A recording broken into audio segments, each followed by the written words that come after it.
Hello there, this is Hooty from HootyTuts.com. Going to talk to you a little bit about the first lesson that we have for Animation Shop. This is one just to get you started here. I'm showing here the Animation Shop window here, and I have it shorter for saving purposes. It won't be such a big file size showing, so I got it.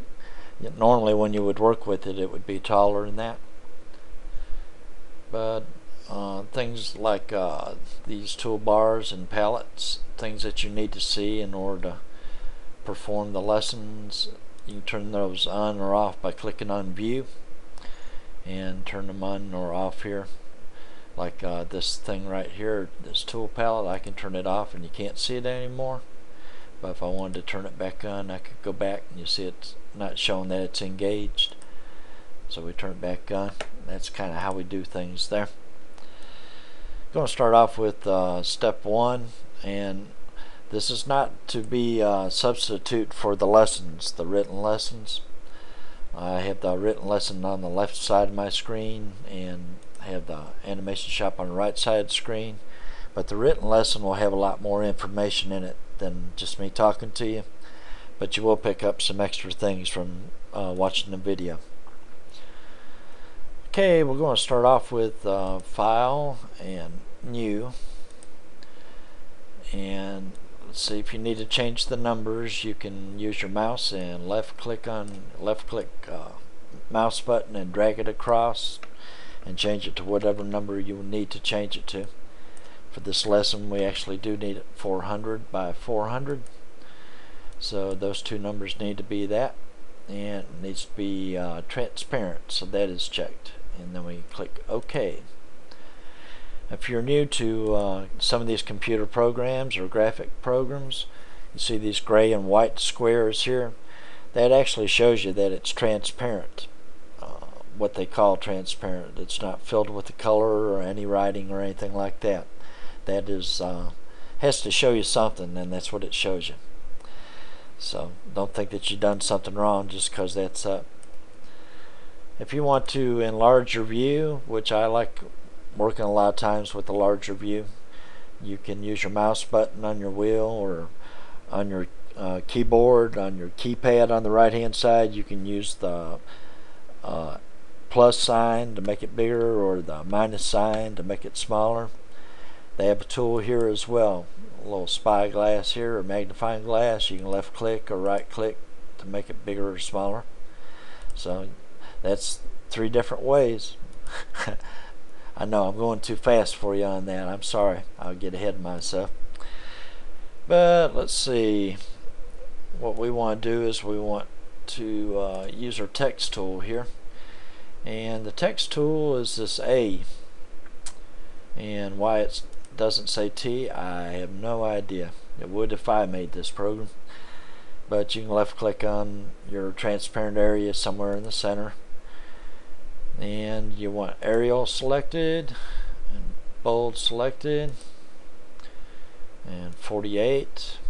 You want anti-alias, which just makes your text look a little bit smoother.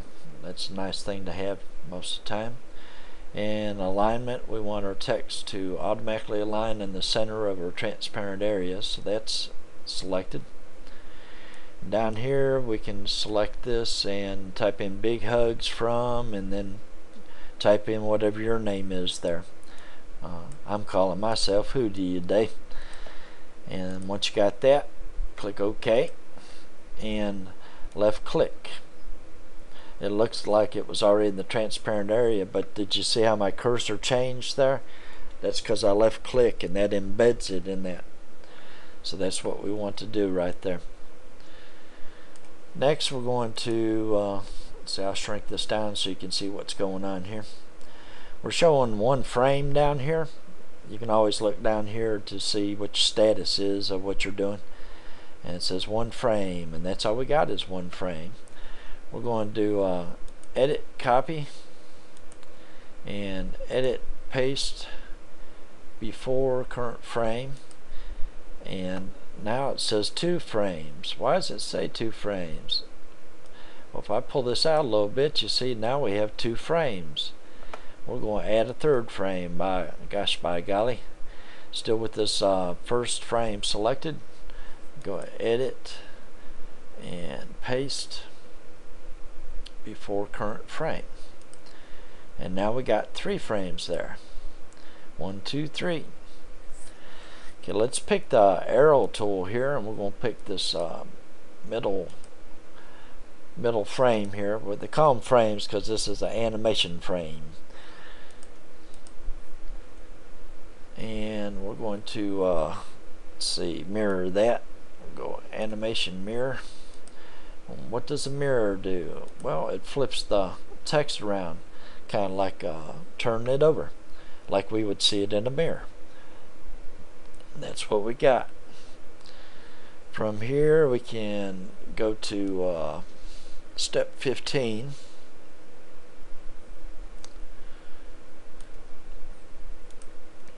And let's see, animation effects here, rather. Insert image transition. And on this is listed in alphabetical order, so you can scroll up and down or whatever. And you want to find that spin, which we had it on. And we have to add the other settings right too. Animation frame has to be checked on both sides. Animation frame. And transition length, we can change that just by clicking and dragging. We want that to be on the 2 it was on. And frames per second, we want that to be 8 FPS, frames per second. Down here it'll show you that you should have a total of 16 frames. And show preview, I got that checked, so it will show the preview up here. It shows what it's actually doing. On this customize button, left click on that, and we should have vertical and canvas color checked, and we'll say OK, and then we can click OK on this, and now we're showing 19 frames. See that down there? And sure enough, we got 19 frames. Let's scroll all the way to the left. We're going to left click on this and drag it till we get to the first frame, and I'm going to left click on that.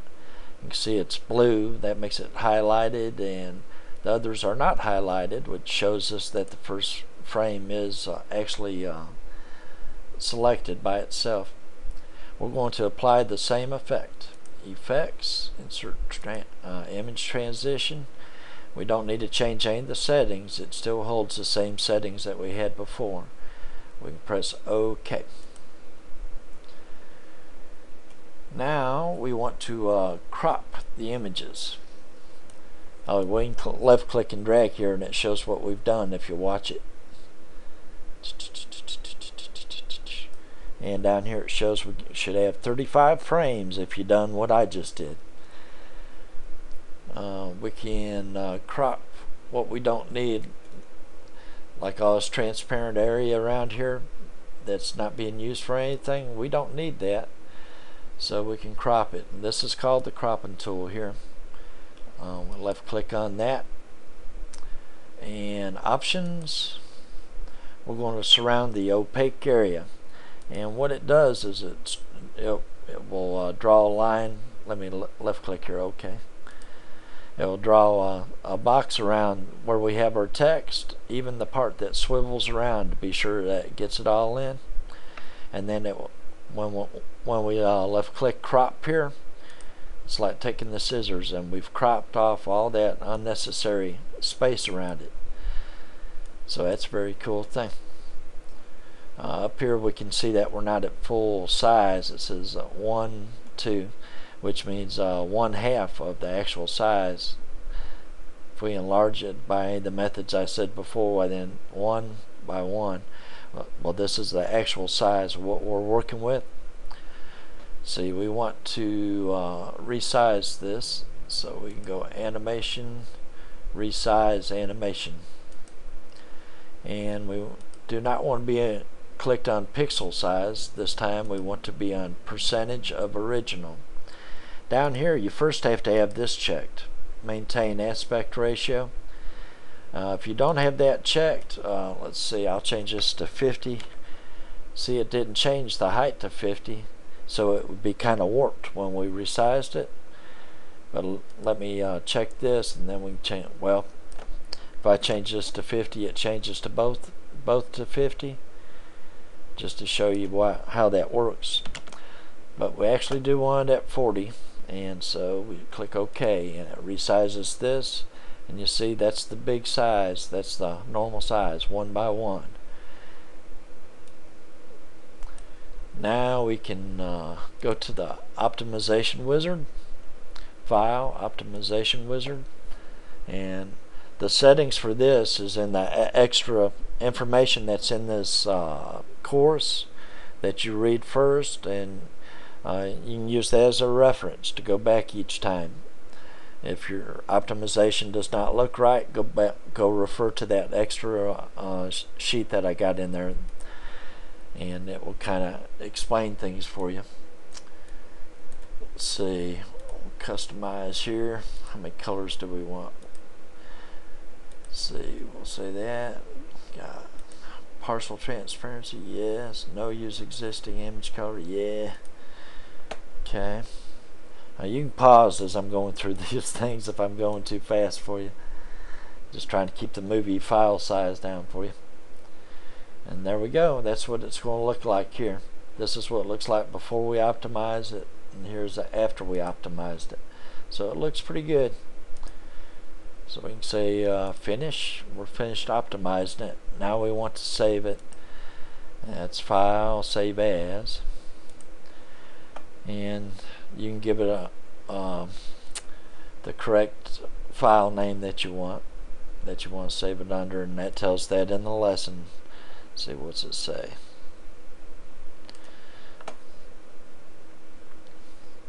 And save as type. We do want to save it as GIF.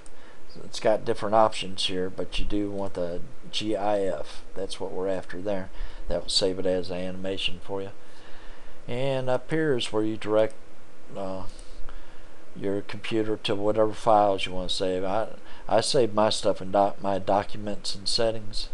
My documents, I have a little folder that I save my stuff in. And you click save, and you'll be good to go. Just remember where you save it at so you can send it to me. And this is Hooty talking to you. I hope this helped you out some. And let's see, that's what it should look like when you get done. Just click view animation, and it will activate what you got. And if you want to stop your animation, just left click on the X and you're done with it. Come see us at hootytouch.com if you're not in our classes. Be happy to show you how to do this stuff. Animations, graphic blends, basics with PSP, advanced techniques with PSP, Paint Shop Pro. See ya!